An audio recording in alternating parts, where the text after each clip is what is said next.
James Martinez stared at the holographic display floating above the command deck of the UES Defiance, his knuckles white as he gripped the armrests of his captain's chair.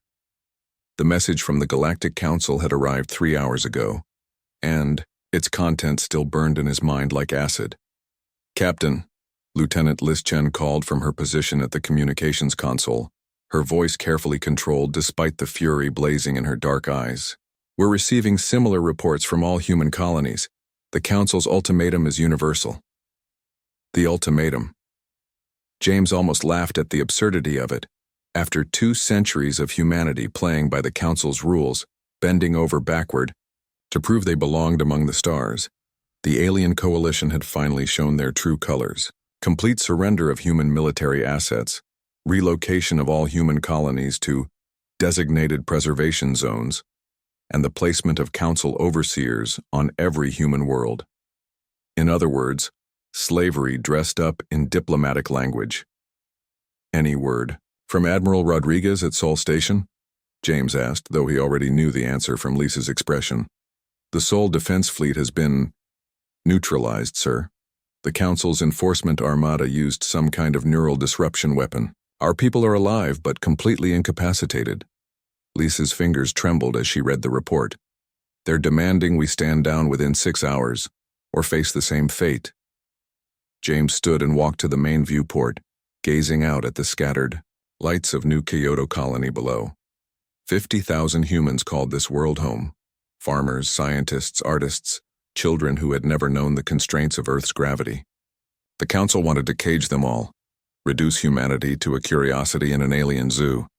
"Sir?" Lisa's voice was barely a whisper. "What are your orders?" For 200 years, humanity had been the newcomers to the galactic community. They had accepted restrictions on their expansion, limitations on their technology, endless bureaucratic oversight of their development. The other species, the crystalline Vorthak, the gas-dwelling Nathari, the hive-minded Zephyrians, had all agreed that humans were too aggressive and unpredictable to be given full autonomy, but they had miscalculated something fundamental about human nature. "Liz," James said quietly, turning back to face his bridge crew. "Send a message to every human ship, every colony, every outpost in Council space." "What should it say, sir?" James smiled, and there was something in that expression that made even his own crew take a step back. It was the smile of a species that had clawed its way up from primordial mud, that had survived ice ages and plagues and world wars, that had looked at the impossible vastness of space and declared it conquerable. "Tell them," James said, his voice carrying across the bridge, "that humanity has spent 2 centuries proving we could play nice with others. Tell them that we've been the model galactic citizens, following every rule, accepting every restriction, swallowing every insult." He paused, his eyes hardening. "And tell them that we're done." The next 18 minutes would become known throughout the galaxy as the human moment, the precise interval between James's order and the complete collapse of the Council's enforcement fleet. It turned out that humanity's compliance over the past 2 centuries hadn't been weakness. It had been preparation.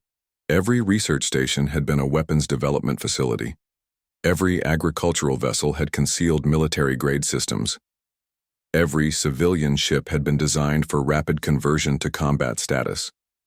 The Council had been so focused on restricting human expansion that they had never thought to question why humans needed such robust life support systems, such redundant power cores, such over-engineered hulls. The answer was simple. They didn't. Not for civilian purposes.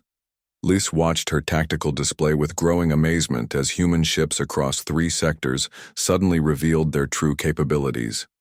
Cargo haulers sprouted weapons arrays that outgunned Council dreadnoughts. Mining vessels deployed shield generators that shrugged off the aliens' most powerful weapons. Research stations launched fighters that moved with impossible speed and precision. "Captain," she reported, her voice filled with awe, "the Council fleet is... They're retreating, sir, all across the board." "No," James corrected, his smile widening. "They're not retreating, they're running." The neural disruption weapons that had so easily incapacitated the Sol Defense Fleet proved useless against the real human military. For 2 centuries, humanity had been developing countermeasures to every weapon in the Council's arsenal, studying every weakness in their defenses, preparing for this exact moment. The Vorthak crystalline matrices shattered under focused electromagnetic pulses.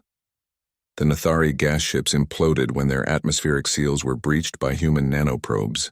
The Zephyrian hive ships fell apart when their neural networks were overwhelmed by cascading feedback loops. Within 6 hours, the exact time frame of the Council's ultimatum, the enforcement armada was nothing but debris and escape pods. "Sir," Liz said, reading incoming reports, "Admiral Rodriguez is requesting instructions. The Sol defense fleet is fully operational again, and they're asking if we should pursue the retreating Council forces." James considered this for a long moment. Through the viewport he could see the lights of New Kyoto twinkling peacefully below, unchanged by the revolution that had just swept across the galaxy. "No," he said finally. "Send a message to the Council instead." "What should it say?"